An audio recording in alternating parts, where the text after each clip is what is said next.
नमस्कार दोस्तों, गार्गी क्लासेस पर आपका स्वागत है। डेट आज की जनवरी 8 2022। देख लेते हैं इंडियन एक्सप्रेस के एडिटोरियल आइडिया पेज से इंपॉर्टेंट आर्टिकल्स जो अभी हम इस वीडियो में डिस्कस करेंगे।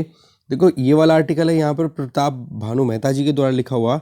इस आर्टिकल में हम देखेंगे कि हायर एजुकेशन में क्या क्या इश्यूज आ रहे हैं अभी, क्योंकि अभी एक मुद्दा है जिसमें दिल्ली यूनिवर्सिटी ने एंट्रेंस एग्ज़ाम के लिए या एंट्रेंस के लिए एक अलग से टेस्ट कंडक्ट कराने की बात कही है। तो इस केस में कहीं ना कहीं चैलेंजेस और भी हैं, तो वो चैलेंजेस यहाँ पर हम जानेंगे क्या मुश्किलें हो सकती है स्टूडेंट्स के लिए। दूसरा जो आर्टिकल रहेगा वो राइज ऑफ अनसर्टेनिटी। देखो, कजाकिस्तान सेंट्रल एशियन रिपब्लिक, यहाँ पर देखो अभी एक सिविल क्राइसिस चल रहा है जिसमें जनता जो है वो रोड पे उतरी हुई है और वायलेंट आउटब्रेक हो चुका है, जिसकी वजह से वहाँ पर मिलिट्री तक को भी उतारना पड़ गया है रोड पे। ठीक है, तो उस पॉइंट ऑफ व्यू से इस आर्टिकल को देखेंगे। न्यूज़ हमने कल देख ही ली थी। ठीक है, तीसरा आर्टिकल रहेगा व्हाट लाइज अहेड। 2022 में इकोनॉमी के लिए क्या क्या चैलेंजेस रहेंगे, क्या हमारे सामने इश्यूज राइज होने वाले हैं, जानेंगे। और एक आर्टिकल रहेगा ये वाला पॉलिसी ऑफ ट्रेसपास, कि भाई चाइना जो है, चाइना लगातार एलएसी के आसपास में अपने इंफ्रास्ट्रक्चर तो डेवलप कर ही रहा है, मिलिट्री डिप्लॉयमेंट कर ही रहा है, पर साथ साथ में वहाँ पर गांव भी बसा रहा है और उन गांवों के दम पर और अपने लोगों की बसावट के दम पर चाइना वहाँ पर क्लेम करेगा फिर आगे आने वाले टाइम पे। तो ऐसे में राइटर अपनी तरफ से हिस्ट्री को पूरा खंगाल रहे हैं कि किस तरीके से चाइना की ये पॉलिसी रही है अपनी खुद की टेरिटोरियल एक्सपेंशन वाली। जानेंगे इस मुद्दे को डिटेल में। तो 4 आर्टिकल्स है, देखते हैं इनको आप सभी को। फर्स्ट आर्टिकल है राइज ऑफ अनसर्टेनिटी। देखो, कजाकिस्तान जो कि सेंट्रल एशियन रिपब्लिक है, जो कि यूएसएसआर का पार्ट हुआ करता था, वहाँ पर देखो अभी एलपीजी जो है, लिक्विड पेट्रोलियम गैस की जो प्राइसेस हैं वो राइज़ की गई। तो इसकी वजह से वहाँ पर इन्फ्लेशन बढ़ गई, महंगाई बढ़ गई और लोगों में आ गई नाराज़गी। तो 1 जनवरी से लेकर अभी तक लगातार वहाँ की जो सबसे बड़ी एक इम्पॉर्टेंट सिटी है, वहाँ पर लगातार लोग जो हैं प्रोटेस्ट कर रहे हैं वहाँ की सरकार के ख़िलाफ़ में, कि भाई एक तो सरकार बहुत ज़्यादा अथॉरिटेरियन है। अथॉरिटेरियन का मतलब हो गया कि कोई अकाउंटेबिलिटी नहीं है, लोगों के बारे में बिल्कुल नहीं सोचती है, बोले इस सरकार को उखाड़ो और डेमोक्रेसी लेकर के आओ। तो ऐसे में एलपीजी के प्राइसेस राइज होना तो एक बहाना है, बाकी लोगों की मेन डिमांड है वो अथॉरिटेरियन सरकार को ख़त्म करना है। अब देखो, बात ऐसी है कि जब से यूएसएसआर डिसइंटीग्रेट हुआ है तब से लेकर अभी तक कजाकिस्तान में जो भी सरकार बनी है उसमें कुछ इंडिविजुअल्स की पकड़ ज़्यादा रही है। तो इस वजह से वहाँ के लोग जो हैं वो उन इंडिविजुअल्स की पकड़ की वजह से बहुत ज़्यादा परेशान है। इकोनॉमी भी इतनी ज़्यादा ग्रो नहीं कर रही है, इनइक्वालिटीज़ भी बहुत ज़्यादा बढ़ रही है, और साथ में जो लोकल्स हैं वहाँ की जनता के ऊपर जो एट्रोसिटीज़ हैं और ऑटोक्रेटिक रिजीम की द्वारा की जाने वाली, उसकी वजह से वहाँ के लोग बहुत ज़्यादा परेशान हैं। अब देखो, बात ऐसी है कि एक तो अफ़गानिस्तान में तालिबान का टेक ओवर करना, और दूसरी तरफ ज़्यादा दूर ना होते हुए अफ़गानिस्तान से थोड़ा सा ऊपर जाओ तो अब कजाकिस्तान लोकेटेड है, रशिया और उज्बेकिस्तान के पास में। तो वहाँ पर ये इस तरीके का सिविल आउटब्रेक होना ये बहुत ही ज़्यादा कंसर्निंग हो जाता है कि सेंट्रल एशिया में अभी क्या डेवलपमेंट्स हो रहे हैं। तो ऐसा है, थर्सडे इवनिंग की बात करें, दैट मीन्स हम कल परसों की बात करें, तो लगभग 12 से ज़्यादा सिक्योरिटी पर्सनल्स को मार दिया गया भीड़ के द्वारा, और 2000 से ज़्यादा प्रोटेस्टर्स को अभी तक अरेस्ट किया जा चुका है। अब अगर एक बार इंटरनेट और रीस्टार्ट हो जाए तो देखो मुश्किलें और बढ़ जाएगी और रियल में पता पड़ेगा कि क्या ग्राउंड रियलिटी है, कि कितने जनों की डेथ हुई है, क्या पूरा इशू रहा, कहाँ कहाँ पर वायलेंट आउटब्रेक रहा। तो कजाकिस्तान की जो सबसे बड़ी सिटी है जिसका नाम है अलमाटी, वहाँ पर ये इंसिडेंट हुआ है। ठीक है, तो शुरुआत में देखो प्रोटेस्ट बड़ा शांतिपूर्वक था, फिर वायलेंट आउटब्रेक हुआ और फायरिंग होनी शुरू हो गई। तो ऐसे में वहाँ के प्रेसिडेंट जिनका नाम है काशम जोमार्ट तोकायेव, उन्होंने मिलिट्री एड भी मंगवाई, और मिलिट्री एड के अंडर में एक ग्रुप है उनके पास में, है ना, एक ग्रुप है जिसके वो मेंबर हैं और उसमें मेन लीड रोल प्ले करता है रशिया, और उस ग्रुप का नाम है the Collective Security Treaty Organisation, CSTO, जैसे नेटो होता है ना उसी तरीके से। तो उसको लीड करता है कौन? रशिया। और रशिया की वहाँ पर फिर पीस कीपिंग फोर्सेज हैं, वो अभी कजाकिस्तान की इस सिटी की रोड्स पर डिप्लॉयड है कि कैसे भी करके जनता को शांत किया जाए या कंट्रोल में किया जाए। अब मुद्दा क्या है कि जब से यूएसएसआर डिसइंटीग्रेट हुआ है ना, तब से एक बंदा है जिसकी पकड़ हमेशा से रही है, ओल्ड मैन नाम से फेमस है, जिसका नाम है नूरसुल्तान नज़रबेयव। ठीक है, अब ये नूरसुल्तान नज़रबेयव है, ये 2019 तक तो खुद रहा वहाँ पर पूरा करता धरता, फिर उसके बाद में 2019 में खुद ने विड्रॉ किया तो अपने ही एक पपेट को बिठा दिया जिसका नाम है यहाँ पर KJ तोकायेव। अब इसमें तोकायेव को हटाना और तोकायेव के द्वारा इस बंदे की पकड़ जो नूर सुल्तान नजरबायेव है इसकी पकड़ को कम करने की डिमांड की जा रही है। बोले ये एक तरीके से ऑटोक्रेटिक रूलर्स हैं, नाम डेमोक्रेसी का है, नाम रिपब्लिक है, और बोला हमारे साथ में बहुत ज़्यादा बिहेवियर इस तरीके का होता है जैसे कि मानो कि हम यहाँ के हैं ही नहीं, या फिर एक इनइक्वालिटीज़ बहुत ज़्यादा बढ़ी हुई है। कहने का मतलब कुछ तो हैं जिनके पास में बहुत प्रॉपर्टी है, बहुत सारी वेल्थ है, और बहुत सारे ऐसे लोग हैं जिनके पास में वेल्थ इकट्ठी ही नहीं हो पा रही है बहुत सारे एफर्ट्स के बावजूद। वैसे तो देखो अपनी तरफ से सरकार की तरफ से तोकायेव ने जो अभी करंट प्रेसिडेंट है उन्होंने लेटर्स भी लिखे हैं, ये भी कहा है कि हमने रिमूव कर दिया है गवर्नमेंट में जो ये मेंटर है यहाँ पर नूर सुल्तान नजरबायेव को, पर फिर भी लोग जो हैं वो अभी शांत नहीं हो पा रहे हैं।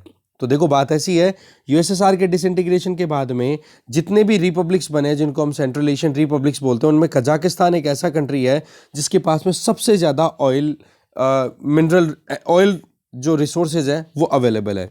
बट वहाँ पर रिजीम कैसा चल रहा था, ऑटोक्रेटिक, एक तरीके की मानो नाम तो रिपब्लिक है बाकी राजशाही वहाँ पे चल रही थी।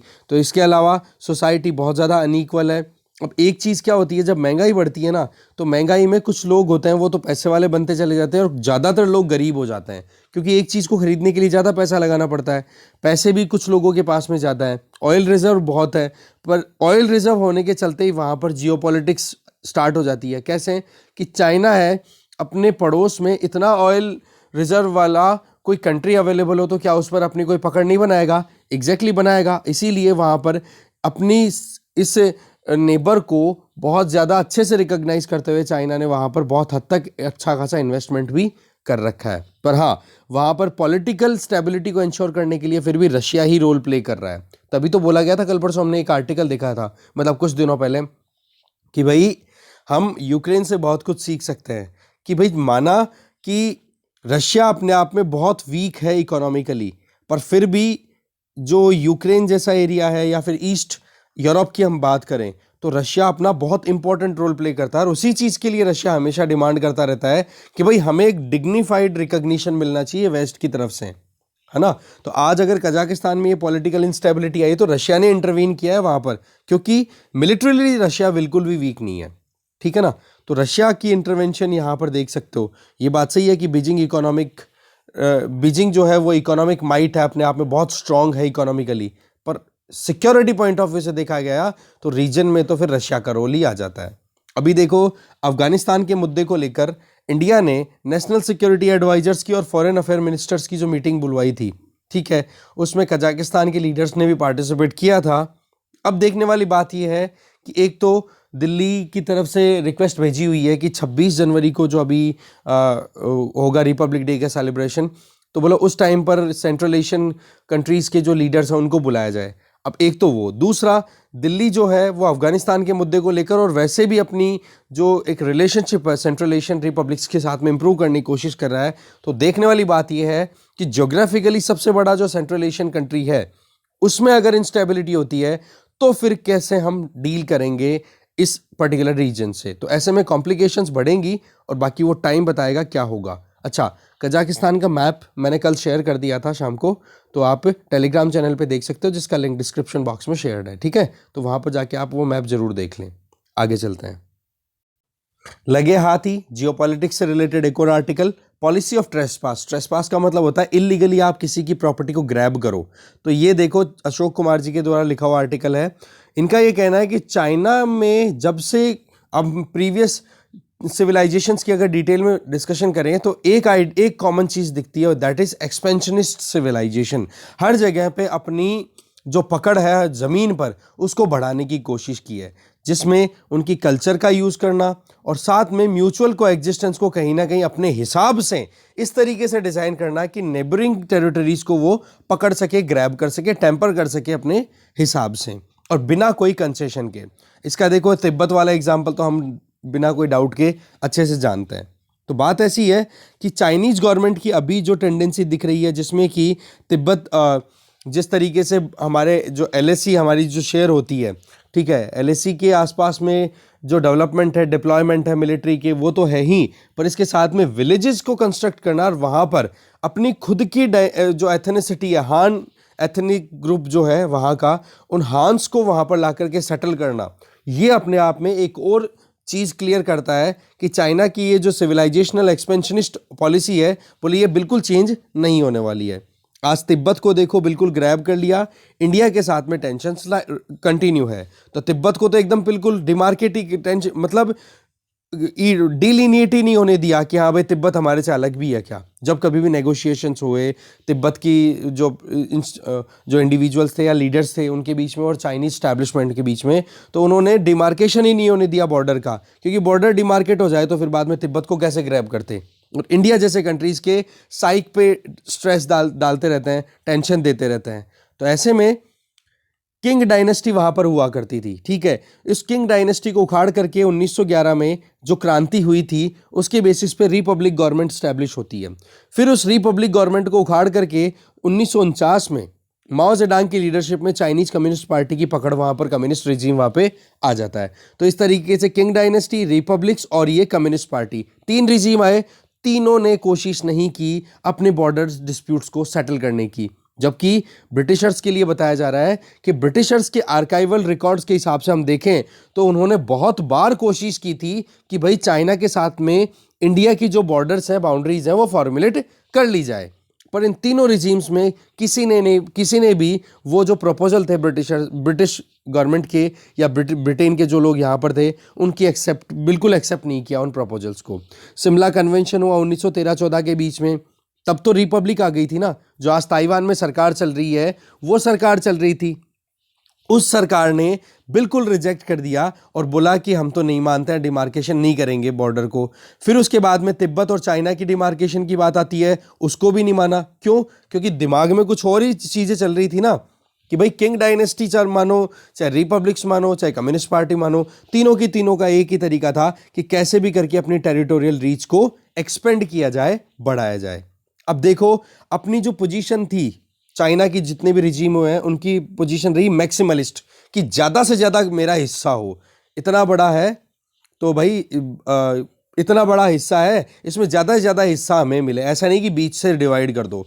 तो इसके लिए आप देखो चाइना अपने बॉर्डर को लगभग 14 कंट्रीज के साथ शेयर करता है। उनमें से 12 कंट्रीज के साथ चाइना ने अपनी बॉर्डर सेटलमेंट कर लिए हैं, और उन बॉर्डर सेटलमेंट्स में ज़्यादा से ज़्यादा जो फ़ायदा हुआ है वो चाइना को ही हुआ है। अब बचे हैं 2 कंट्री, एक का नाम है इंडिया, दूसरे का नाम है भूटान। अब देखो बात ऐसी है, भूटान की सॉवरेनिटी या भूटान की जो सिक्योरिटी है वो तो देखो इंडिया की सिक्योरिटी अम्ब्रेला के अंडर में है। इंडिया जितने दिन सिक्योर है उतने दिन भूटान सिक्योर है, बाकी भूटान की सॉवरेनिटी को चाइना रिकॉग्नाइज करे बिल्कुल भी पॉसिबिलिटीज नहीं दिखाई देती। कारण कि आपको मैं बार बार बताता हूं, पाम एंड 5 फिंगर्स की जो कंसेप्ट है, जिसमें पाम की बात करें तो तिब्बत, 5 फिंगर्स में इधर लद्दाख आ गया, फिर नेपाल आ गया, फिर सिक्किम आ गया, फिर भूटान आ गया, फिर अरुणाचल प्रदेश आ गया। इन सारे एरियाज को ग्रैब करना चाहता है चाइना। तो ऐसे में भूटान तो वैसे ही टारगेट पे है। अब आप देखो भूटान के साथ में थोड़ा बहुत नेगोशिएशन करने की कोशिश कर रहा है चाइना, जिसमें यह है कि आप भूटान को बहुत बड़ा एरिया प्रोवाइड करने की बात कर रहा है कि आप ये एरिया पकड़ लो जिसमें आप आराम से अपनी टेरिटोरियल एक्सपेंशन को इंश्योर कर सकते हो, और उस पर बोले चाइना कोई डिस्प्यूट नहीं रखेगा। पर बदले में क्या मांग रहा है चाइना, कि हमें वेस्ट भूटान, जो कि हमारे इधर जो चिकन नेक वाला एरिया है ना, उस वाले एरिया से वहां पर अपनी पकड़ बनाना चाहता है। आपने नोटिस किया हो तो इस तरीके से यहां पर तो नीचे तो बांग्लादेश आ जाता है, ठीक है। इधर आप देखोगे तो सिक्किम यहां पर लोकेटेड है और इस तरीके से जाता है ये चिकन नेक, और यहां पर ये भूटान लोकेटेड आ जाता है ऊपर। तो इधर वेस्ट वाले भूटान में यहां पर चाइना अपनी पकड़ बनाना चाहता है। तो इससे क्या होगा कि ये जो कॉरिडोर है ना, सिलीगुड़ी कॉरिडोर, तो इस कॉरिडोर के ऊपर अपनी पकड़ बनाना चाहता है। इससे क्या होगा, एक तो नॉर्थ ईस्ट को कट ऑफ करने में चाइना सक्सेसफुल हो जाए, और रही सही में सिक्किम जैसे एरिया को, जिसको अपनी 5 फिंगर पॉलिसी में वो कंसिडर करता है, उसको भी ग्रैब कर पाएगा। तो ऐसे में चुंबी वैली रीजन, ये चुंबी वैली रीजन बोला जाता है, जहां पर एक तरफ ये सिक्किम हो गया और इधर ये भूटान हो गया, और जहां पर डोकलाम जो प्लेट्यू वाला मुद्दा आया था, हाईलाइट हुआ था, वो चुंबी वैली वाले रीजन में लोकेटेड है। तो वहां पर अपनी पकड़ बना करके और सिलीगुड़ी कॉरिडोर पर अपनी पकड़ बनाना चाहता है, जिससे कि इंडिया की जो वल्नरेबिलिटीज है उनको वो एक्सेस कर सके। तो देखो बात ऐसी है कि चाइना ने अपनी तरफ से भूटान को बहुत ज़्यादा राजी करने की कोशिश की। अच्छा, दूसरा, चाइना एक और डिस्प्यूट लेकर के खड़ा है भूटान के साथ में, दैट इज स्केतांग सेंचुरी। ये स्केतांग सेंचुरी जो है वो किस तरफ है? ये ईस्टर्न भूटान में है। अब यहाँ पर आप लोकेशन ढंग से देखो, ये हो गया सिक्किम, ये हो गया भूटान, और इस तरफ आपको पता है अरुणाचल प्रदेश आ जाता है फिर बाद में। तो ये ईस्टर्न एरिया में है। अब यहाँ पर ये जो स्केतांग ये सेंचुरी है, इसके ऊपर अगर चाइना की पकड़ बनती है तो यहाँ पर तवांग है अरुणाचल प्रदेश में, वहां पर उसकी पकड़, वो तवांग मोनेस्ट्री को और उस वाले एरिया के ऊपर अपनी पकड़ बनाना चाहता है। तो कहने का मतलब हर एक पॉइंट में आप नोटिस करो कि हर एक पॉइंट में चाइना जो है वो तिब्बत को तो पहले ग्रैब कर ही चुका है, ईस्टर्न लद्दाख में ऑलरेडी एक्सपेंशन दिखा ही रहा है, नेपाल पे अपनी पकड़ बहुत हद तक बना चुका है। अब रही बात सिक्किम की, भूटान की और अरुणाचल की, उसके लिए ये पॉलिसी हमारे यहाँ पर इस पैराग्राफ में अच्छे से क्लियर हो ही गई। तो ऐसे में भूटान है वो भी जल्दी से चाइना के साथ एंगेज नहीं करना चाहता, बहुत बार बात कर चुका है चाइना, फिर भी भूटान किसी भी कंसेंसस में नहीं पहुंच पा रहा है, क्योंकि चाइना की जो एक कहते हैं ना कि जो एक गलत सोच है उसको भूटान अच्छे से जानता है। इसके आगे चाइना ने देखो अपनी स्ट्रेंथ को और ज्यादा राइज कर लिया है, क्योंकि देखो आयरन ब्रदर है भाई पाकिस्तान, तो पाकिस्तान के साथ में अपनी एंगेजमेंट्स कंटिन्यू कर रहा है। इसके लिए पाकिस्तान को राजी कैसे किया? देखो, पाकिस्तान की जो इंटेलिजेंस एजेंसी है आईएसआई, उसके कुछ ऑफिशियल्स को सेंट्रल मिलिट्री कमीशन जो कि बीजिंग में लोकेटेड है वहां पर अपॉइंटमेंट दे दी, और चाइना ने भी अपनी चाइनीज इंटेलिजेंस पर्सनल्स को टेक्निकल सर्विलियंस के लिए और इंटरसेप्शन मतलब पूरा डिटेक्ट करने के लिए कि लद्दाख वाले एरिया में क्या हो रहा है, उसकी ऑब्जर्वेशन के लिए पाकिस्तान के ऑफिशियल्स को तो अपने यहाँ पर डिप्लॉय करवा लिया, और साथ में उनके साथ में अपनी एंगेजमेंट्स को राइज कर रहा है, इससे कि आइडिया लग जाए कि भाई लद्दाख को हम कैसे कैप्चर कर सकते हैं। इसके आगे ईस्टर्न लद्दाख वाले एरिया में आपको पता है ही कि जिस तरीके से चाइना और अभी इंडियन मिलिट्री फोर्सेस हैं वो अब अप्रैल 2020 से लेकर के आमने सामने खड़ी हैं।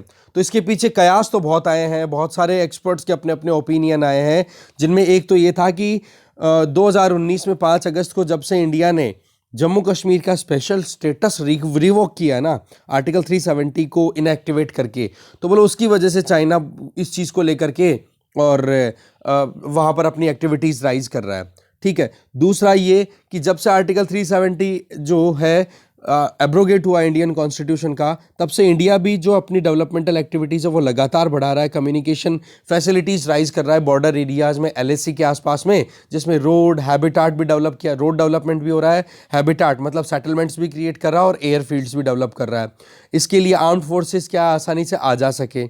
तो इस चीज़ को लेकर के भी बोला चाइना अपनी तरफ से कंसर्न्ड है, और इस चीज़ को लेकर के वहाँ पर अपनी एक्टिविटीज़ और ज़्यादा राइज कर रहा है, और वो इसी वजह से कहीं ना कहीं एग्रेशन भी किया चाइना ने, मिलिट्री एग्रेशन जो कि अभी कंटिन्यू है। इसके अलावा पाकिस्तान के साथ में चाइना जो है वो फिजिकल लिंक स्टैब्लिश कर चुका है, वो आपको पता ही है, सीपीईसी के थ्रू तो कर ही रहा है, पर रही सही में आपको पता है कि ये जो ईस्टर्न लद्दाख वाला एरिया है जिसमें दौलत बेग ओल्डी DBO, वहाँ पर अपनी पकड़ बहुत ज़्यादा बनाना चाहता है। इससे क्या हो जाएगा कि एक तरफ तो अगर जम्मू कश्मीर का आप मैप देखो तो कुछ ऐसा आपको दिखेगा, ठीक है, इस तरीके का थोड़ा हम समझ सकते हैं। तो ये वाला तो एरिया अक्साई चिन है ही जिसको पकड़ रखा है चाइना ने, ये वाला एरिया गिलगिट बाल्टिस्तान है ही। अब यहां पर ये दौलत बेग ओल्डी वाला एरिया अगर पकड़ में आ जाए चाइना के, तो इधर काराकोरम से सीधा शॉर्टकट मिला कि नहीं पाकिस्तान को एक्सेस करने का, तो इस तरीके से अपनी पकड़ बनाने की कोशिश कर रहा है। इसके लिए एक ट्रेनिंग मोबिलाइजेशन ऑर्डर क्रिएट करना, ये शी जिनपिंग ने जनवरी 2020 में अपनी तरफ से स्टेटमेंट दे दिए थे कि हम एक कॉन्फ्रंटेशनल ट्रेनिंग प्रोवाइड करेंगे हमारे ट्रूप्स को, कि भाई कहीं पर भी ज़रूरत पड़ी तो हम सीधा दो हाथ करेंगे, लड़ाई करेंगे इंडिया के ट्रूप्स के साथ में। तो इसमें पाकिस्तान का कोलैबोरेशन और साथ में ये जो फिजिकल कनेक्टिविटी है जिसमें कि DBO दौलत बेग ओल्डी वाले एरिया में इंडिया की जो पकड़ है उसको वीक बनाना, तो ये सारे चाइना के कहते हैं ना कि पूरे के पूरी प्लानिंग है पीछे से। अब आ जाओ ये सारे फैक्टर्स मिलकर के और चाइना की जो ये ग्रैंड स्ट्रेटेजी है ना, जिसमें चाइना अपनी एक्सपेंशनिस्ट पॉलिसीज़ पे काम कर रहा है, उसको और ज़्यादा क्लियर कर देता है। जिसका एक और चीज़ हमें पता है कि साउथ चाइना सी में जिस तरीके साउथ ईस्ट एशियन कंट्रीज़ जिसमें वियतनाम, फिलीपींस और मलेशिया, इन तीनों को परेशान कर रखा है, और ताइवान के साथ में भी अभी लगे हाथ ही टेंशंस राइज कर रखी है। मतलब हर तरीके से चाइना ने अपनी एग्रेशन बढ़ा रखी है, और उसी के चलते अभी अक्टूबर 21 को लैंड बाउंड्री लॉ है वो भी पारित कर दिया, जो कि इंप्लीमेंटेशन में आ गया कब से, 1 जनवरी 2022 से।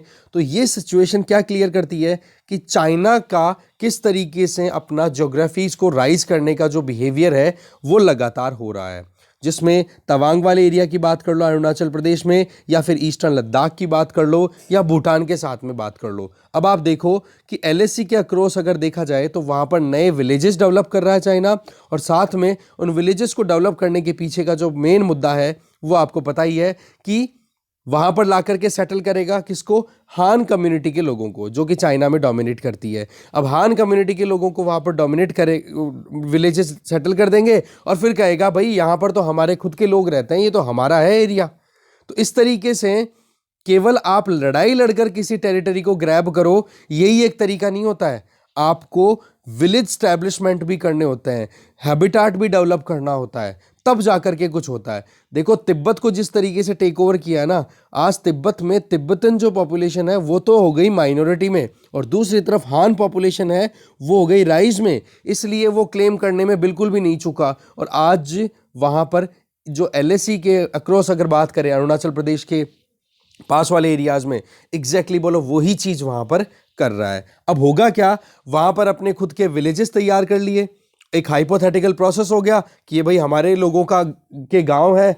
अब क्या करेगा चाइना वहां पर कि भाई बॉर्डर डिफेंस कॉपरेशन एग्रीमेंट जो कि 2005 में साइन हुआ था और 2012 में साइन हुआ था, किस किस के बीच में, इंडिया और चाइना के बीच में। और इस एग्रीमेंट के बेसिस पे क्या बोलेगा कि भाई बॉर्डर सेटलमेंट करने का एक ही तरीका है, लोकल पॉपुलेशन देखो किसकी है, तो पता पड़ेगा किसकी है, हान कम्युनिटी की। तो क्लेम कौन कर लेगा, सॉवरेनिटी आराम से क्लेम कर पाएगा उस एरिया पे, उस टेरिटरी को ग्रैब करने में चाइना के पास में एक पॉइंट और आ जाएगा। तो इसका मतलब क्या हो गया कि लैंड बाउंड्री लॉ जब से आया है तब से एक चीज तो क्लियर है कि फिजिकल एक्शन से ही काम नहीं चलने वाला है। अब ईस्टर्न लद्दाख हो या चाहे अरुणाचल प्रदेश हो, वहां पर हमें एक डेलिब्रेट थॉटफुल प्रोसेस में आगे करना होगा। केवल मिलिट्री ऑपरेशंस पे हम केवल रिलाय करें इससे काम, अब हमें कुछ और सेगमेंट्स पर भी काम करना होगा, जैसे कि वहां पर चाइना गांव डेवलप कर रहा है, हमें भी अपने गांव डेवलप करने होंगे। और कहीं ना कहीं चाइना की इस रणनीति को हम समझ भी रहे हैं, तभी तो हमने ऊपर देखा ना कि हैबिटाट डेवलपमेंट इंडिया भी कर रहा है, ठीक है ना। तो ये था पूरा चाइना का क्या है सिनेरियो, और ये अभी का नहीं है, ये 3 रिजीम है, तीसरा रिजीम अभी चल रहा है, किंग डायनेस्टी, फिर बाद में रिपब्लिक जो कि ताइवान में भाग के चले गए, और फिर उसके बाद में अब कम्युनिस्ट। आगे चलते हैं। Next article of what lies ahead, article को लिखा गया है सच्चिदानंद शुक्ला जी के द्वारा। देखो अभी एक और वेरिएंट आ चुका है वायरस का, वैक्सीनेशन बेशक बहुत अच्छा हुआ है इंडिया में, पर फिर भी एक अनसर्टेनिटी का माहौल फिर से बन गया है इकोनॉमी के सामने। तो सवाल यह है कि 2022 में हम क्या क्या सामना कर सकते हैं इकोनॉमी पॉइंट ऑफ व्यू से। तो सबसे पहला तो है इन्फ्लेशन, महंगाई बढ़ने का पूरा स्कोप है। अब देखो इसका कारण क्या है, एक तो मतलब महंगाई बढ़ने का पूरा स्कोप है, ठीक है। आज वर्ल्ड की बड़ी बड़ी इकोनॉमीज, यूएसए में देखो, टर्की में देखो, यूरोप में देखो, हर जगह महंगाई राइज हो रही है। तो मजबूरन सेंट्रल बैंक्स को क्या करना पड़ रहा है, अपनी पॉलिसी रेट्स को राइज करना पड़ रहा है। पॉलिसी रेट राइज करेंगे तब जाकर के उनकी जो करेंसी है उसका सर्कुलेशन थोड़ा रिड्यूस होगा, जिससे कि लोग जो है उनके हाथों में पैसा कम रहेगा, तो मांग भी कम बनेगी, तब जाकर के इन्फ्लेशन को टैकल करना पॉसिबल हो पाएगा। तो सवाल ये है कि इसका असर देखो फाइनेंशियल वॉलेटिलिटी शो करेगा, क्योंकि होगा क्या कि अगर यूएसए में इंटरेस्ट रेट राइज हो रही है, इसका मतलब यूएसए में कोई पैसा इन्वेस्ट करेगा उसको पैसा रिटर्न में अच्छा मिलेगा, तो वो क्यों developing countries like Indian economy यहाँ पर क्यों इन्वेस्ट करेंगे वो लोग, तो इंडियन इकोनॉमी से पैसा निकल करके जाने के चांसेस रहते हैं कहाँ पर, डेवलप्ड कंट्रीज की तरफ। इससे क्या होगा, मार्केट टेंट्रम भी आएगा। दैट मीन्स कि भाई सीधी सी बात है, लोग पैसा निकाल करके डेवलपिंग कंट्रीज से और डेवलप्ड कंट्रीज में ले जा करके डालेंगे, तो हमारे जैसे कंट्रीज के लिए मार्केट वॉलेटिलिटी भी हो जाएगी।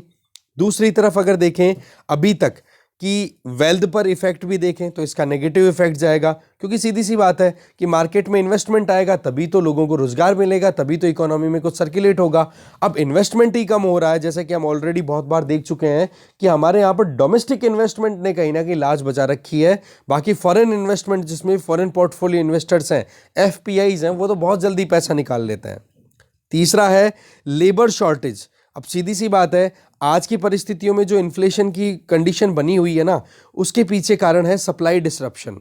सप्लाई डिसरप्शन इसलिए क्योंकि लोगों के हाथों में पैसा आया, डिमांड बन गई, डिमांड तो बन गई पर इकोनॉमिक एक्टिविटीज अच्छे से नहीं आई। इसकी वजह से क्या हो गया, डिमांड ज़्यादा और सप्लाई कम, तो सीधी सी बात है इन्फ्लेशन बढ़ेगी। इसके पीछे कारण एक तो देखो सुएज कैनाल में जिस तरीके से वो कर्फ्यू वो लगा था, एक तरीके से कर्फ्यू क्या, ट्रैफिक जाम हो गया था, एवर गिवन जो जहाज था वो फंस गया था। इसके अलावा लॉस एंजलिस और लॉन्ग बीच, ये बड़े बड़े जो पोर्ट्स हैं वहाँ पर कंजेशन होना, इसकी वजह से डिलीवरी टाइम पे नहीं हो पाई। इसके अलावा आपको पता है सेमीकंडक्टर चिप्स की प्रोडक्शन है, उसमें शॉर्टेज आई, इसकी वजह से कारों का प्रोडक्शन भी नहीं हो पा रहा है। तो ओवरऑल कहीं ना कहीं सप्लाई साइड में डिसरप्शन की वजह से भी ये महंगाई बढ़ी है। चौथा, ये चैलेंज अभी भी कंटिन्यू रहेगा। चौथा, ग्लोबल ट्रेड की अगर बात करें तो 2021 में आईएमएफ के हिसाब से अगर देखें तो लगभग 10% राइज हुआ है ग्लोबल ट्रेड। पर वही चीज है कि नया वेरिएंट आ चुका है, तो अब देखने वाली बात यह है कि अब क्या सिचुएशन क्लियर होगी। क्यों जी? क्योंकि इसमें आप देखो इंडिया का अगर ये जो हम मर्चेंडाइज एक्सपोर्ट देखें तो ये 41.9% से राइज हुआ है जनवरी से नवंबर 2021 के बीच में। अब ये राइज तो हुआ है, पर मुश्किल क्या आ जाती है कि आगे क्या है 2022 में, क्योंकि अभी सिचुएशन फिर से बिगड़ रही है और रही सही में हमारे जो एमएसएमईज हैं वो क्राइसिस में चल रहे हैं। तो क्या हम हमारे एक्सपोर्ट को सस्टेन कर पाएंगे, ये भी एक चैलेंज रहेगा। पांचवा चैलेंज जो इकोनॉमी के सामने रहेगा वो रहेगा एग्जिस्टिंग अनाउंसमेंट्स का। देखो सरकार ने पिछले 2 सालों में बहुत सारे बड़े बड़े अनाउंसमेंट्स किए हैं, जैसे कि प्रोडक्शन लिंक्ड इंसेंटिव स्कीम जिसमें कि मैन्युफैक्चरिंग को बूस्ट मिले, गति शक्ति मिशन जिसके तहत में जो कनेक्टिविटी है उसको, इंफ्रास्ट्रक्चर डेवलपमेंट को बूस्ट करना। इसके अलावा नेशनल मोनेटाइजेशन पाइपलाइन जिसमें भी इंफ्रास्ट्रक्चर पे बेस्ड ही काम है।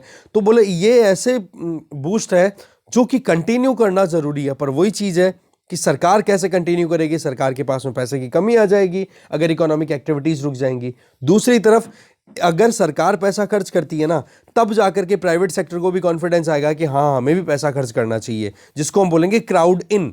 ठीक है, crowd in the private sector investment. तो वो देखने वाली बात है कि अब यूनियन बजट में सरकार क्या अनाउंस करने वाली है, उसका असर आगे 2022-23 के फाइनेंशियल ईयर में हम नोटिस करेंगे। छठा जो चैलेंज रहेगा वो कि भाई प्राइवेट कैपिटल एक्सपेंडिचर और साथ में हाउसिंग। अभी देखा जाए तो नए प्रोजेक्ट अनाउंस करने में अभी भी बहुत कमियां हैं कि हाँ कोई रियल एस्टेट में नया प्रोजेक्ट बन रहा हो, कोई नए प्रोजेक्ट की अनाउंसमेंट प्राइवेट सेक्टर की तरफ से हो रही हो, वो थोड़ा सा भी डाउट में है। ये बात ठीक है कि प्रोडक्शन लिंक्ड इंसेंटिव स्कीम जब से लॉन्च की गई है तब से कुछ ना कुछ विजिबिलिटी देखने को मिल रही है कि हाउसिंग सेक्टर में थोड़ी डिमांड आ रही है और कुछ नए प्रोजेक्ट्स आ रहे हैं। पर वही चीज़ है देखने वाली कि 2022-23 में ये कोरोना का क्या इफेक्ट और रहता है। सातवीं चीज़ यह आ जाती है कि अभी देखो इलेक्शंस होने वाले हैं, 7 ऐसे स्टेट्स हैं और साथ में एक प्रेसिडेंशियल इलेक्शन भी हमारे होने वाले हैं 2022 में। तो देखने वाली बात है कि ये सातों के सातों फैक्टर्स किस तरीके से क्या करवट बैठते हैं, तब पता पड़ेगा कि हमारी इकोनॉमी किस तरफ जाएगी। तो ये चैलेंजेस हैं, सिचुएशन है जो 2022 में फेस करेंगे हम। आगे चलते हैं। लास्ट आर्टिकल है N F for this exam. अब देखो बात ऐसी है, प्रताप भानु मेहता जी के द्वारा लिखा हुआ ये आर्टिकल है। दिल्ली यूनिवर्सिटी ने अपनी तरफ से डिसीजन ये लिया है कि भाई हम तो एक एंट्रेंस एग्जाम कंडक्ट कराएंगे बजाय के इसके कि भाई 12th के बेसिस पे जो कट ऑफ निकालते हैं वो, क्योंकि अभी बहुत सारी रिपोर्ट्स थी, बहुत सारे कंसर्न्स थे कि भाई बहुत सारा जो एडमिशन है वो बेस्ड हो जाता है किसके कट ऑफ के बेसिस पे। तो बोले केरल के स्टूडेंट्स को तो एडमिशन बहुत ज़्यादा मिल रहा है, फिर हरियाणा, फिर राजस्थान, और बाकी स्टेट्स के स्टूडेंट्स को एडमिशन नहीं मिलता। एक तो ये आर्ग्यूमेंट दिया जाता है। दूसरा, अब की बार जो एग्जाम से बोर्ड एग्जाम कंडक्ट हो नहीं पाई तो बोले इसके लिए एक सेंट्रल यूनिवर्सिटीज़ का एक एंट्रेंस एग्जाम कंडक्ट कराना चाहिए। जिस तरीके से मेडिकल कॉलेजेस में एडमिशन के लिए नीट एग्जाम होता है ना, बोले उसी तरीके से एक कंबाइन एग्जाम हो जाए और उसके बेसिस पे हर एक कॉलेज में एडमिशन हो जाए। तो ये अपनी तरफ से क्राइटेरिया फिक्स करने की बात की दिल्ली यूनिवर्सिटी में। अब इस बात को काउंटर कर रहे हैं कि बोला आपने एक तो एक्सप्लेनेशन दिया है दैट इज नॉट एडिक्वेट, क्योंकि अगर आप इस तरीके से केवल एक कंटेक्स्ट को ध्यान में रखो कि जिस स्टूडेंट्स की 12th के परसेंटेज के बेसिस पे अगर हम एडमिशन देते हैं तो बोला कट ऑफ बहुत ज़्यादा हाई जाती है और ऐसे आर्ग्यूमेंट्स आते हैं। देखो हम इस चीज़ को आप कभी भी ध्यान रखना, आपको मैं फिर से बता देता हूँ, अगर आप अभी फॉलो करना शुरू किया है गार्गी क्लासेस को तो देखो हमेशा हमें एक बैलेंस पॉइंट बनाने होते हैं। ठीक है ना। हमारे पास में नेगेटिव पॉइंट्स ऑलरेडी अवेलेबल हैं कि भाई क्यों हमें 12th क्लास के बेसिस पे एग्जाम्स कंडक्ट मतलब एंट्रेंस नहीं देनी चाहिए, उसके बजाय कुछ और रास्ते निकालने चाहिए। ठीक है, क्योंकि अभी आपको पता है कि 100% तक स्कोर किया था अभी जो रिसेंट रिजल्ट आए हैं। ठीक है, 100% तक स्कोर किए हैं बच्चों ने। अब 100% तक स्कोर कर रहे हैं, 99% तक की कट ऑफ जा रही है एडमिशन के लिए। तो क्या किया जाए? देखो, कोई भी सिस्टम फुल प्रूफ एकदम परफेक्ट नहीं होता है, ये ध्यान रखें आप। और कोई भी सिस्टम बिल्कुल बेकार नहीं होता है। तो अगर 12th के मार्क्स के बेसिस पे एडमिशन होते हैं तो उसके कुछ प्रॉस है और कुछ कॉन्स है। सिमिलरली एंट्रेंस एग्जाम भी हम कंडक्ट करवाते हैं, उसके बेसिस पे भी हम एडमिशन लेते हैं, तो उसके भी कुछ प्रॉस है कुछ कॉन्स है। बस आपको तो अपना एक बैलेंस्ड पॉइंट बनाना होता है।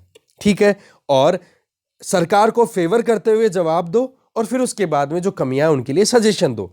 तो मजेदारी वाली बात है, चाहे इंटरव्यू में दो चाहे फिर आप आंसर राइटिंग में दो। ठीक है, तो मुद्दा ये है कि बोला 12th क्लास के मार्क्स के बेसिस पे एडमिशन लें तो बोला कट ऑफ बहुत ज़्यादा चली जाती है, तो इसलिए बोला एंट्रेंस एग्जाम करा दे, ये दिल्ली यूनिवर्सिटी ने बोला। तो राइटर इस चीज़ को काउंटर कर रहे हैं कि भाई आप एक चीज़ बताओ, अगर इस तरीके से एंट्रेंस एग्जाम कंडक्ट कराओगे तो ये तो कोचिंग वाला जो एक सेगमेंट है उसको तो आप बहुत ज़्यादा फेवर कर दोगे।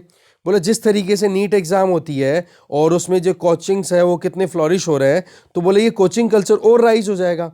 ये बात सही है कि जब कभी भी कोई हायर एजुकेशन के लिए कोई बच्चा पढ़ने के लिए जाता है तो वो सोशियो इकोनॉमिकली अगर थोड़ा चैलेंजिंग फैमिली से बिलोंग करता है, बहुत ज़्यादा चैलेंज को फेस करने वाली फैमिली से बिलोंग करता है और उसको हायर एजुकेशन में एडमिशन मिल जाता है, तो वो बंदा सोशली अपने आप को अपग्रेड कर लेता है, टाइम के साथ में इकोनॉमिकली भी अपग्रेड कर लेता है अपनी फैमिली को। पर सवाल ये है कि एडमिशन के लिए ही अगर एंट्रेंस एग्जाम क्रैक करनी पड़ेगी तो उसके लिए तो उसको कोचिंग लेनी पड़ेगी, तो वो कोचिंग तो कहीं ना कहीं पहले ही मुश्किलें पैदा कर रही है, तो पैसे तो पहले ही नहीं है। तो ये अपने आप में एक बहुत बड़ा मुद्दा बताया जा रहा है राइटर के द्वारा। इसके आगे फिर राइटर ये बता रहे हैं कि हमारे यहाँ पर entrance exam IITs, CLAT, law की एजुकेशन के लिए और इंजीनियरिंग एजुकेशन के लिए जो हमारी एंट्रेंस एग्जाम होती है, वहाँ पर जब एडमिशन की बात होती है तो पॉइंट के बाद में 7वें डेसिमल तक रैंक निकाली जाती है। तो बोला इतना ज़्यादा कंपटीशन रहता है हमारे यहाँ पे। तो सवाल ये है कि क्या हम सही तरीके से सेग्रीगेशन कर पाएंगे, और सेग्रीगेशन के लिए कंपटीशन कराओगे, उसके लिए कोचिंग जाएगी, तो वैसे पैसे का बर्डन आ जाएगा। तो इसकी बजाय हम दूसरे कुछ ऑप्शंस पे अगर काम करें तो ज़्यादा ठीक रहेगा। दिल्ली यूनिवर्सिटी सबसे पहली चीज़ तो क्या है, दिल्ली यूनिवर्सिटी एक डाइवर्सिफाइड कोर्सेज प्रोवाइड करने वाली यूनिवर्सिटी है जहां पर हर तरीके के कोर्सेज मिलते हैं। ठीक है, टेक्निकल कोर्स भी मिलते हैं या फिर जो ह्यूमैनिटीज से रिलेटेड भी है, कॉमर्स से रिलेटेड, मतलब हर तरीके के कोर्सेज अवेल कराती है। तो बोला आप किस बेसिस पे एग्जाम कंडक्ट कराओगे? दिल्ली यूनिवर्सिटी का आर्ग्यूमेंट यहां पर यह आ रहा है कि भाई हम ये कहेंगे कि भाई आपको कुछ सब्जेक्ट्स पढ़ने हैं और उन्हीं सब्जेक्ट्स में से आपके क्वेश्चन आएंगे और 2 पेपर कंडक्ट होंगे। 2 पेपर में एक तो क्वांट एप्टीट्यूड और रीजनिंग वाला होगा जिसमें एक जनरल अंडरस्टैंडिंग की चेकिंग होगी, और दूसरी हो जाएगी एक पर्टिकुलर सब्जेक्ट स्पेसिफिक एग्जाम। तो इन दोनों को पास करने के बाद में उस बच्चे को एडमिशन मिलेगा दिल्ली यूनिवर्सिटी की जो भी कॉलेज है उनके अंडर में। तो सवाल ये है कि दिल्ली यूनिवर्सिटी तो एक तो डाइवर्सिफाइड है, तो कैसे में तो एग्जाम कंडक्ट कराया जाएगा, क्योंकि क्लैट और आईआईटीज हैं। क्लैट तो लॉ की बात करता है, आईआईटीज हैं टेक्निकल कोर्सेज की बात करते हैं। तो भाई यहां पर तो कुछ स्पेसिफिकेशन तो है ना इनके पास में, आपके पास में तो स्पेसिफिकेशन भी नहीं है, स्पेसिफिक कोर्सेज भी नहीं है। तो कैसे आप चॉइस डिसाइड करोगे कि हाँ कहाँ पर किसका एग्जाम किस तरीके से क्या मॉडल होगा? तो वो कॉम्प्लिकेशन बढ़ा देगा। इसके अलावा आप क्यों ज़्यादा सेंट्रलाइजेशन की तरफ बढ़ रहे हो? जहां दिल्ली यूनिवर्सिटी में इतना लोड आ रहा है तो ऐसे में स्टेट्स को ये चीज़ करनी चाहिए कि अपनी स्टेट्स में लोकेटेड जो यूनिवर्सिटीज़ हैं उनको एम्पावर करे। वहां पर एक सेकंड रुकिए, स्टेट यूनिवर्सिटीज़ को अगर प्रॉपर रिसोर्सेज मिले, स्टेट यूनिवर्सिटीज़ अगर अपने खुद के लोड को वहीं के वहीं कैप्चर कर ले, तो दिल्ली यूनिवर्सिटी जैसी यूनिवर्सिटीज़ के ऊपर लोड नहीं आएगा। तो बोले यहाँ पर एजुकेशन में, हायर एजुकेशन में स्टेट लेवल की यूनिवर्सिटीज़ को भी अच्छा परफॉर्म करना होगा, तब जाकर के दिल्ली यूनिवर्सिटी पे लोड कम आएगा। और फिर ये जो एंट्रेंस टेस्ट का ये लोड देना चाह रहे हो कि एक बच्चा जो 12th क्लास तक पहले ही मेहनत करता है बहुत ज़्यादा, और उसके बाद में आप एक और बर्डन उसकी लाइफ में ऐड कर दो, भाई यूनिवर्सिटी की एंट्रेंस के लिए आपको ये एग्ज़ाम देना पड़ेगा तब जाके एंट्री होगी, तो बोलो वो ओवरलोड क्रिएट कर देता है एक बच्चे के लिए। और कोचिंग वाला मुद्दा हम ऑलरेडी कर ही चुके हैं, देख ही चुके हैं। तो बोले इसके लिए सही समझ के और काम करने की ज़रूरत है। और उसमें जैसे उड़ीसा की गवर्नमेंट ने वहाँ के लिए Orissa university amendment act 2020 launch किया, ठीक है, तो वहाँ पर वो भी उन्होंने भी एंट्रेंस टेस्ट ही कंडक्ट किया। तो बोले इस तरीके की सिचुएशन में हमें एक बैलेंस्ड मैनर में काम करने की ज़रूरत है। वो कैसे कि भाई सेंट्रलाइजेशन की बजाय आप स्टेट्स यूनिवर्सिटीज़ को आप ज़्यादा फोकस में लेकर के आओ। इसके अलावा ज़्यादा सेंट्रलाइजेशन भी बिगाड़ देता है मामला, क्योंकि फिर वही चीज़ है कि पॉलिटिकल इंटरवेंशन होने शुरू हो जाते हैं। अगर कहीं पर भी मान लो कि एक जगह पर सरकार का इंटरवेंशन ज़्यादा होने लग जाए किसी भी एजुकेशनल सिस्टम में या हायर एजुकेशन सिस्टम में, तो वहाँ पर जो प्रोफेसर्स हैं या फिर वाइस चांसलर्स हैं, उनके डिप्लॉयमेंट में भी कहीं ना कहीं पॉलिटिकल इंटरवेंशन होने शुरू हो जाते हैं। जैसा कि यहाँ पर बताया जा रहा है कि स्टेट यूनिवर्सिटीज़ क्यों अच्छा परफॉर्म नहीं करती, उसके पीछे कारण है कि गवर्नर जो है स्टेट के, वो बेसिकली अपॉइंट कौन करता है उनको, सेंट्रल गवर्नमेंट अपॉइंट करती है, और उनको एक पॉलिटिकल अथॉरिटी के तौर पे यूज किया जाता है पावर एक्सरसाइज में, कि भाई जो स्टेट की यूनिवर्सिटीज हैं उनके वाइस चांसलर्स का जो अपॉइंटमेंट है वो गवर्नर करते हैं। अब गवर्नर अगर वहां पर अपॉइंटमेंट करेंगे तो सीधी सी बात है कि वहां पर डिसीजन किस बेसिस पे लिए जाने वाले हैं। गवर्नर अपॉइंट करते हैं तो किसके बेसिस पे, क्योंकि वहां की जो स्टेट की जो काउंसिल ऑफ मिनिस्टर है, ठीक है, चीफ मिनिस्टर जिसको लीड करते हैं, उनकी विल के ऊपर फिर वो अपॉइंटमेंट होगी। तो इस तरीके से बोले ये काम फिर गड़बड़ हो जाता है। तो पॉलिटिकल डोमिनेंस थोड़ी सी रिड्यूस होनी चाहिए किसी भी एजुकेशन सिस्टम को अगर हमें इंप्रूव करना है तो। ठीक है, तो देखो बात ऐसी है, हम जिस दुनिया में रहते हैं वहां पर जो भी रूट कॉजेज है ना, उनको हमें अंडरस्टैंड करना होगा अगर प्रॉब्लम्स को हमें ठीक करना है तो। स्टेट्स को ऑटोनॉमी मिलनी चाहिए, स्टेट यूनिवर्सिटीज़ को ऑटोनॉमी मिलनी चाहिए। ऐसा नहीं कि हर कहीं पे कोई भी अपनी ज़्यादा पकड़ बनाए और वो भी पॉलिटिकल डोमिनेंस के चलते हैं।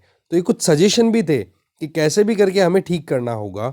देखो होता क्या है कि जब दिल्ली यूनिवर्सिटी जैसी एग्ज़ाम्स के लिए, यूनिवर्सिटी में एंट्रेंस के लिए जब एंट्रेंस एग्ज़ाम जब अप्लाई कर दिया जाता है ना, तो पैसा बहुत खर्च होता है।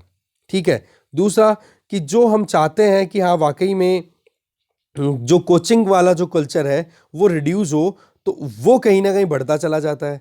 तो इस केस में बोले ये चीज़ें मुश्किलें पैदा कर देंगी फिर उन बच्चों के लिए जो ऑलरेडी कहीं ना कहीं मुश्किलों का सामना कर रहे हैं, कारण चाहे वो पैसे का हो चाहे समाज का हो। तो ये बताया जा रहा है यहाँ पर। तो इस डिस्कशन में जो भी आर्टिकल्स थे वो हमने देख लिए हैं। Thank you very much.